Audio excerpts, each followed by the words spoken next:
শালারোপা ক্রনিকলসে আপনাদের স্বাগত জানাই। আজকে আহ, কয়েকটা বিষয় নিয়ে আপনাদের সাথে আমি আম, আলোচনা করতে চাই, মানে আপনাদেরকে জানাতে চাই, আপনাদের দুই তিনটা বিষয় আপনাদের দৃষ্টি আকর্ষণ করতে চাই, কারণ যে দুই তিনটা বিষয় এখন এই মুহূর্তে আজকে খুব আলোচনায় এসছে। তো আমার মনে হলো যে আমাকে যারা শোনেন তারা যদি তাদের সাথে আমি একটু আমার পয়েন্ট অফ ভিউসটা আপনাদেরকে জানাই। আমি এই জন্য আমার শিরোনাম বলতে পারেন যে গণতন্ত্রের মুখোশ বিচার ব্যবস্থা ট্র্যাজেডি এবং বাংলাদেশ আজ কোন খাদের কিনারায় দাঁড়িয়ে আছে। বন্ধুরা, বাংলাদেশের বর্তমান প্রেক্ষাপট বুঝতে চাইলে আমাদের চোখ তুলে তাকাতে হবে দেশের ভেতরে এবং দেশের বাইরের দিকে। আমি এটা সবাইকে বলছি কারণ আজকে যারা তরুণ প্রজন্ম আছেন, আপনাদের সবার কাছে সোশ্যাল মিডিয়ার অ্যাক্সেস আছে। আপনারা পৃথিবীর বিভিন্ন দেশের খবরাখবর চাইলেই জানতে পারেন। খবরের লিঙ্কগুলোকে পড়তে পারেন, গুগল করলে পড়তে পারেন। সেই জন্য আমি তথ্যপত্র দিয়ে তথ্য মানে আপনারা চাইলে এটাকে ভেরিফাই করতে পারেন, আপনারা নিজেরাও জানতে পারেন, সেই জন্যই বলছি। তো বাংলাদেশের ভেতরে এবং বাইরে বাংলাদেশের কে নিয়ে সবাই কি ভাবছে সেটাই আমি বলার চেষ্টা করব আজকে। আহ, তো রাজধানীর বিচার কক্ষ থেকে শুরু করে লন্ডনের হাউস অফ কমন্স পর্যন্ত একই প্রশ্ন ধ্বনিত হচ্ছে: বাংলাদেশকে আসলে বিচার করছে নাকি একটি রাজনৈতিক স্ক্রিপ্টে অভিনয় করছে? এই প্রশ্নকে সবচেয়ে কঠিন, সবচেয়ে নির্মমভাবে তুলে ধরেছে আজকে, যেটা আমরা জানি, যেটা টক অফ দ্য টাউনও বলতে পারেন বাংলাদেশে এখন। বাংলাদেশে এবং পৃথিবীর বিভিন্ন জায়গায় বাংলাদেশ নিয়ে যারা আগ্রহী তারা আলোচনা করছে, সেটা হচ্ছে প্রভাবশালী পত্রিকা দ্য গার্ডিয়ান একটি প্রতিবেদন, একটা খবর ছেপেছে সেটার উপরে। দ্য গার্ডিয়ান এক বিস্ফোরক মন্তব্যটি হলো কন্ট্রাইভড, আনফেয়ার, পলিটিক্যালি মোটিভেটেড বিচার ব্যবস্থা হচ্ছে এখন বাংলাদেশে। 2025 নভেম্বর, উইচ ইজ আজকে, গার্ডিয়ান এই এক্সক্লুসিভ রিপোর্টটি প্রকাশ করে। Bangladesh trial of former UK minister Tulip Siddiqui is contrived and unfair, অর্থাৎ বাংলাদেশে সাবেক যুক্তরাজ্যের মন্ত্রী টিউলিপ সিদ্দিকীর বিরুদ্ধে সাজানো ও অন্যায় বিচার করছে। রিপোর্টটি লিখেছে ড্যানিয়েল বাফি নামে গার্ডিয়ানের চিফ রিপোর্টার। তিনি শুধু তথ্য দেননি, একটি আন্তর্জাতিক আইনি সতর্কতা বার্তাও ঘোষণা করেছেন। বিশ্ববিখ্যাত আইনজীবীরাও এর সাথে সহমত জানিয়েছেন এবং তার সাথে একমত এবং একই কথা বলেছেন। আইনজীবীরা হচ্ছেন Robert Buckland, Dominic Grieve, Cherie Blair, Philip Sanders, Geoffrey Robertson. এরাও চিঠি লিখেছে লন্ডনে বাংলাদেশের হাই কমিশনারের কাছে। চিঠিতে তারা যা বলেছেন তা হচ্ছে এই বিচার মনগড়া, সাজানো এবং অন্যায্য। টিউলিপ সিদ্দিকী তার মৌলিক অধিকার পর্যন্ত পাচ্ছেন না। কিভাবে পাচ্ছেন না? তারা গার্ডিয়ানকে নিশ্চিত করেছেন টিউলিপের বিরুদ্ধে অভিযোগপত্র দেওয়া হয়নি, প্রমাণ দেখানো হয়নি, আইনজীবী রাখতে দেওয়া হয়নি। যে আইনজীবীকে ঢাকাতে নিয়োগ করা হয়েছিল তাকেও গৃহবন্দী করে রাখা হয়েছে, তার মেয়েকে হুমকি দেওয়া হচ্ছে। তাহলে এটি শুধু কি বিচার নয়, এটি ভয় দেখানো, রাজনৈতিক প্রতিশোধ এবং একটি প্রি ডিটারমাইন প্রিডিটারমাইন রায়ের মহড়া। প্রিডিটারমাইন রায় মানে আগের থেকে এরা রায়টাকে সাজিয়ে গুছিয়ে রেখেছে। এটার একটা জাস্ট একটা স্টেজ শো করে তারপরে রায়টা দিয়ে দিবে, এরকম বলছে গার্ডিয়ান। বলছে, আমরা তো বলছি, গার্ডিয়ানও বলছে আর কি। This is not justice, this is a script. এটা ন্যায় বিচার নয়, এটা সাজানো নাটক, স্ক্রিপ্ট করা। এমন ভাষা সাধারণত কোনো ব্যর্থ রাষ্ট্রকে ব্যবহার করা হয়। আমরা আশা করি নাই যে বাংলাদেশ নামক রাষ্ট্রের এই ধরনের জন্য এই ধরনের বাক্যগুলা ব্যবহার করা হবে, যেখানে বিচার ব্যবস্থার কোনো বিচার ব্যবস্থাই যেখানে প্রশ্নবিদ্ধ হয়, বিচার ব্যবস্থাই যেখানে সংকুচিত হয়ে যায়, বিচার ব্যবস্থাই যেখানে না থাকে, সেখানে তো সেই রাষ্ট্র তো ব্যর্থ রাষ্ট্র। কারণ সেই রাষ্ট্রে ন্যায় বিচার নাই, মানে মানবিক বিচার নাই, মানুষের অধিকার নাই। এটা তো মানে এটা এই ধরনের মানে এই ধরনের স্টেটমেন্ট গুলো কোনো বড় বড় মিডিয়া হাউস বা বড় বড় মাধ্যমগুলো যখন বলে তখন একটা ব্যর্থ রাষ্ট্রের জন্য বলে। আপনারা জানেন 3 দিন আগে, 23 তারিখে বোধহয়, 23 বা 22, পোপ আহ, বলেছিলেন, চতুর্দশ পোপ লুই, উনি বলেছেন বাংলাদেশে খ্রিস্টানদের উপর নির্যাতন হচ্ছে এবং সংখ্যালঘুদের এবং মানবাধিকার লঙ্ঘন হচ্ছে। সেটাও কিন্তু আন্তরিক যে তার জাতিকভাবে স্বীকৃত হয়ে গেল যে বাংলাদেশে আসলে মানবাধিকার বলে কিছু নাই। এরকম ঘটনা কিন্তু গত সরকারের আমলেও আমরা শুনি নাই যে সব দিক থেকে মানবাধিকার লঙ্ঘন হচ্ছে এ নিয়ে এইরকম তীব্রভাবে সবাই বলছে। তো দ্বিতীয় অংশে গার্ডিয়ানের আরেকটি বিষয় বলেছে, শেখ হাসিনার মৃত্যুদণ্ড এবং টিউলিপের বিচার একই নাটকের দুই দৃশ্য।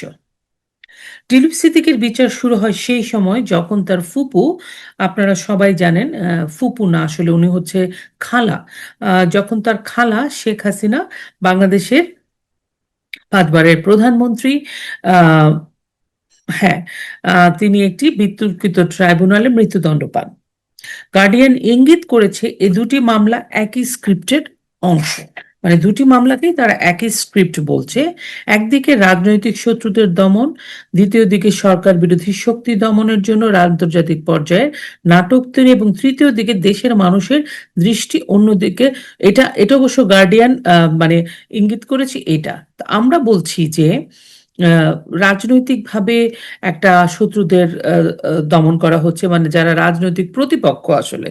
এবং দ্বিতীয় দিকে যদি আপনি চিন্তা করেন গার্ডিয়ানের এই পত্রিকার এই প্রতিবেদনের আহ, সূত্র ধরে আমি বলছি, সরকার বিরোধী শক্তি যত মানে দমনের জন্য আন্তর্জাতিক পর্যায়ে একটা নাটকের তৈরি করা হয়েছে। আপনি টিউলিপ সিদ্দিকী তো আসলে আম, ইংল্যান্ডের মন্ত্রী, ইংল্যান্ডের রাজনীতিবিদ, লন্ডনের রাজনীতিবিদ। এখানে তো টিউলিপ সিদ্দিকী তো প্রপার ওয়েতে না গেলে, টিউলিপ সিদ্দিকী তো তাদের দেশের মানুষ, সুতরাং টিউলিপ সিদ্দিকীর জন্য তো তারা বলবেই, এবং যেটা সত্যি সেটাই বলবে। সেখানকার উকিলরা ওনার পক্ষে দাঁড়িয়েছে, খোঁজ খবর নিয়েছে, যা করছে তথ্যপাত্র নিয়েই তো বলছে, তাই না? এখন তাহলে বাংলাদেশে একই সাথে এগুলো কেন হচ্ছে? বাংলাদেশের বিচার ব্যবস্থা বর্তমানে এমন এক জায়গায় যা এসে দাঁড়িয়েছে যেখানে বিচার হয় না, রায় ঘোষণা হয়। এটা গার্ডিয়ান ঘুরিয়ে পেঁচিয়ে এই কথাটাই বলতে চেয়েছে। আদালত বসে না এখানে, কিন্তু আদালত বসে না এখানে, একটা নাটকের দৃশ্য সাজানো হয়। সেই নাটকের দৃশ্যে আমরা বলি না, আমরা অনেক সময় মঞ্চ নাটক দেখতে চাই বা সিনেমা দেখি, এগুলো পুরোটাই স্ক্রিপ্ট, এগুলো তো বাস্তব নয়। তো এইখানেও এই আইনটাকে তারা এইভাবে নষ্ট করেছে, এইভাবে বিতর্কিত করেছে। এখানে আসলে ওনারা বলছে এখানে আদালত বসে না, একটা স্ক্রিপ্টেড নাটক হয় যেটাতে একটা রায় দেওয়া হয়। এখানে আসামি পক্ষের কোনো আম, যুক্তি তর্ক, উকিল, কোনো ধরনের আম, কোনো সুযোগ সুবিধা এখানে নেই। এদিকে আমরা সবাই জানি যে কমনওয়েলথের মহাসচিব এসে ঘুরে গেছেন। উনি এখন এসে বলে গেছেন যে আম, ওনার সাথে উনি সমস্ত রাজনৈতিক দলগুলোর সাথে উনি দেখা করেছেন, কথা বলেছেন। আম, উনি আহ, আর কি কাজ করবেন। উনি বলেছেন যে মানে ইয়ে নিয়ে ওনারা মানে নির্বাচন নিয়ে ওনার সাথে সমস্ত রাজনৈতিক দলগুলো ওনার সাথে বসেছিল। তখন উনি বলেছেন সেটাকে আবার ফলো করে আম, প্রধান উপদেষ্টার ভেরিফাইড ফেসবুক পেজে বলা হয়েছে যে ওনারা চেয়েছেন জাতিসংঘ কমনওয়েলথ যেন ওনাদেরকে স্বীকৃতি দেয়, এই সে। কিন্তু আমি ওনার ওনার পেজে যেয়ে দেখলাম, ওনার এক্স হ্যান্ডেলে যেয়ে দেখলাম, উনি ওখানে একটা কথা লিখেছেন। সবার অনেকগুলো, ওনার 4-5টা পোস্ট আছে, একটা মেইন পোস্ট যেটা, সেটাতে কিন্তু উনি বলেছেন ইনক্লুসিভ নির্বাচন করতে হবে। ইনক্লুসিভ নির্বাচন, অংশগ্রহণমূলক নির্বাচন, এটা কমনওয়েলথও চাচ্ছে। তাহলে অংশগ্রহণমূলক নির্বাচন ছাড়া নির্বাচনের গ্রহণযোগ্যতা হবে? নির্বাচনের অনেক ফল্টি ব্যাপার আছে, সেটা নিয়ে একদিন আমি ভেবেছি বিস্তৃত আলোচনা করব। নির্বাচনের অনেক বিষয় নিয়ে কথা বলার আছে। কিন্তু তারপরেও, সবকিছুর পরেও, যেভাবে আন্তর্জাতিক মহল বলছে, নির্বাচন পর্যবেক্ষকরা বলছে, যারা পর্যবেক্ষণ করে, যারাই বলবে যে নির্বাচনটা ফ্রি অ্যান্ড ফেয়ার হবে কি হবে না, তারাই বলছে ইনক্লুসিভ নির্বাচন হতে হবে। কিন্তু মানে সবার পার্টিসিপেটরি নির্বাচন হতে হবে। বাংলাদেশের আসন্ন নির্বাচন আগে মহাসচিব প্রকাশ্যে বলেছেন বাংলাদেশ একটি ক্রেডিবল, পার্টিসিপেটরি ইলেকশন হোক, এটাই সবাই চাই। অর্থাৎ দলবিহীন, বিরোধীবিহীন, শূন্য রাজপথ শূন্য নির্বাচন তারা মানবে না, বিরোধী দল থাকতে হবে। ব্রিটেন, কানাডা, অস্ট্রেলিয়া সহ দাতা দেশগুলো একই বার্তা দিচ্ছে। ভোটার টার্নআউট 30 থেকে 40% হলেই নির্বাচন বৈধ হয়ে যায় না। 40% ভোটার দিয়ে নির্বাচন হয়ে গেলে নির্বাচন আসলে বৈধ হওয়া যায় না। এটা অতীতেও তারা বলেছেন, এখনো তারা বলছেন। একথা আন্তর্জাতিক কূটনীতিবিদরা পরিষ্কারভাবে বলছেন। আম, এটাই স্বাভাবিক। আর এটাই বলে দিচ্ছে বাংলাদেশের রাজনৈতিক বৈধতা আজ ভীষণভাবেই প্রশ্নবিদ্ধ। মানবাধিকার সংস্থাগুলো এদিকে ঝড় তুলছে ক্যাঙ্গারো কোর্টের বাংলাদেশ ক্যাঙ্গারো কোর্ট নিয়ে।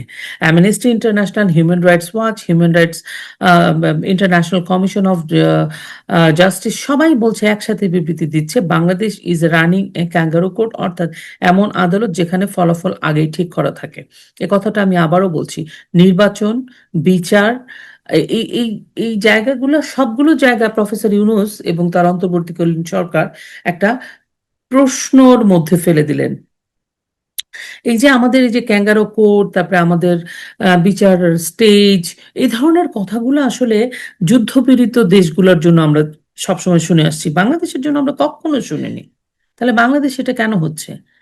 এখন আমি একটু অন্যদিকে ফিরে যাই। বাংলাদেশে আহ, আরেকটা বিষয় হচ্ছে, সেটা হচ্ছে কিছুক্ষণ আগে আমি বলেছিলাম যে বাংলাদেশে আমাদের যে বিসিএস পরীক্ষার্থীরা তাদের সময়সীমা বাড়ানোর জন্য প্রতিবাদ করেছিল শাহবাগে, তাদের ভীষণভাবে দমনপীড়ন করা হয়েছে, মারা মারা হয়েছে, তাদের মাথায় মারা হয়েছে, তাদের উপরে পানি দেওয়া হয়েছে, সাউন্ড গ্রেনেড দেওয়া হয়েছে। পক্ষান্তরে একটা সার্টেন গোষ্ঠীকে তারা যখনই তারা ও সভা এটা নারীর বিরুদ্ধে, নারী নীতির বিরুদ্ধে করুক, তারপরে একটা একটা আহ, বাউল ধর, এরকম ধরনের স্লোগান দিক, বা বাউলদের ধরে মেরে জেলখানায় দিয়ে দিক, বা লাথি দিয়ে পানিতে ফেলে দিক, ওগুলো নিয়ে ওনারা কোনো কথা বলেন না। ওনারা এই জিনিসগুলো নিয়ে, ভারত বলছে বাংলাদেশ জঙ্গিবাদী পুনরুত্থানে ভীষণভাবে ভারত এবং যুক্তরাষ্ট্র উদ্বিগ্ন। বাংলাদেশের আইন ব্যবস্থা ধসে গেলে, রাজনৈতিক শূন্যতা বাড়লে, যে জিনিসটা প্রথম মাথায় তালা তোলে, মাথা চারা দিয়ে ওঠে, উঠবে, সেটা হচ্ছে উগ্রবাদ। এবং উগ্রবাদটা কি? ধর্মীয় উগ্র মৌলবাদ। ভারত ও যুক্তরাষ্ট্র দুই দেশই অলিখিত ভাষায় বলেছে, বাংলাদেশে একটি টালমাটাল পরিস্থিতি তৈরি হলে সীমান্ত নিরাপত্তা, আঞ্চলিক স্থিতিশীলতা ও জঙ্গি সক্রিয়তা সবকিছু মানে বাড়বে, এবং জঙ্গি সক্রিয়তা বাড়বে, এবং সমস্ত পুরো দেশ এবং আশেপাশের দেশগুলো ঝুঁকির মধ্যে পড়বে। এখন পৃথিবীর চোখ বাংলাদেশের দিকে। দেশের মানুষ আসলে ভীষণভাবে কোণঠাসা অবস্থায় আছে। মানুষ ফুটছে বিস্ফোরণের অপেক্ষায় থাকা ক্ষোভে। বাংলাদেশের জনগণের মধ্যে জমে থাকা ক্ষোভ আজ আগ্নেয়গিরির মতো হয়ে দাঁড়িয়েছে। জীবনযাত্রার ব্যয় বেড়েছে, রাজনৈতিক দমনপীড়ন চলছে, গণমাধ্যমের নীরব, কর্মসংস্থান নেই, রাষ্ট্রযন্ত্রই মানুষের বিরুদ্ধে লেগে গেছে। মানুষ অপেক্ষায় আছে একটা স্ফুলিঙ্গের। এই মুহূর্তে পরিস্থিতি সহ্যের সীমা ছাড়িয়ে গেছে, যে কোনো সময় মানুষ আসলে ফুঁসে উঠবে। তাহলে এই যখন একটা পরিস্থিতি, নির্বাচন নিয়ে, টিউলিপ সিদ্দিকের কেস নিয়ে, আন্তর্জাতিক মিডিয়া নিয়ে, হঠাৎ করে আমরা দেখলাম একটা ভিডিও। সেই ভিডিওটা কি? একজন মেয়ে, একজন কবি, অতনু রিপা বা এরকম নাম, উনি এসে ভিডিও করলেন। ভিডিওতে উনি বললেন, আম, প্রধান উপদেষ্টার উপদেষ্টা নতুন যে হয়েছেন, আগে ঐকমত্য কমিশনের সেকেন্ড হেড ছিলেন, উনি হচ্ছেন আলী রিয়াজ, আমাদের সবার খুব পরিচিত মহান আলী রিয়াজ, সংবিধান সংস্কারক। উনি এসছেন এবং উনি ওই নারীকে প্রতারণা করেছেন নারীর সাথে। নারীকে বলেছেন উনি প্রতারণা শিকার হয়েছে সেই নারী।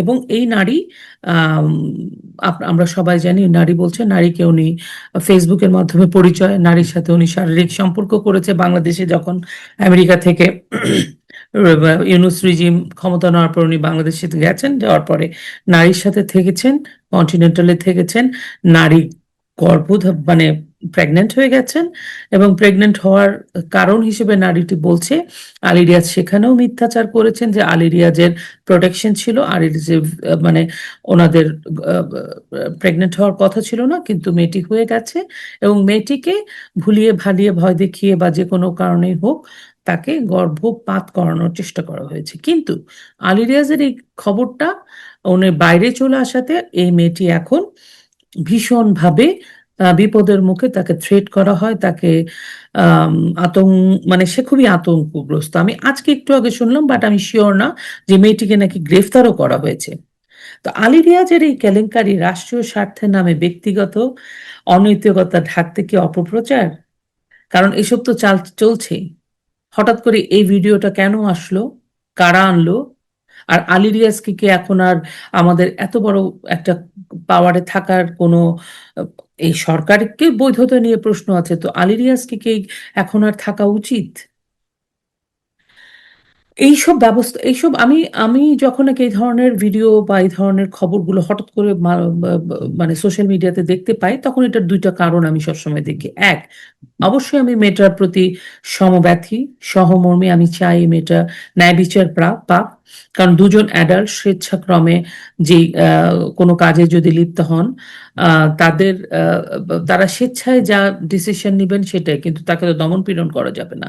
সুতরাং এই মেয়েটির ন্যায় বিচার পাওয়ার অধিকার আছে, এটা তো একটা কথা। কিন্তু আলী রিয়াজের এই বিষয়টা এই মুহূর্তে কেন আসলো? কারণ এর থেকেও বড় বিষয়, আন্তর্জাতিক মাধ্যম যেভাবে বাংলাদেশের বিচার ব্যবস্থাকে প্রশ্নবিদ্ধ করছে, বাংলাদেশের ইলেকশনকে প্রশ্নবিদ্ধ করছে, বাংলাদেশের কিভাবে ইলেকশন হবে সেভাবে চাপ দিচ্ছে, সেগুলো থেকে মনোযোগ সরাতেই কি আমার প্রশ্ন এখানে।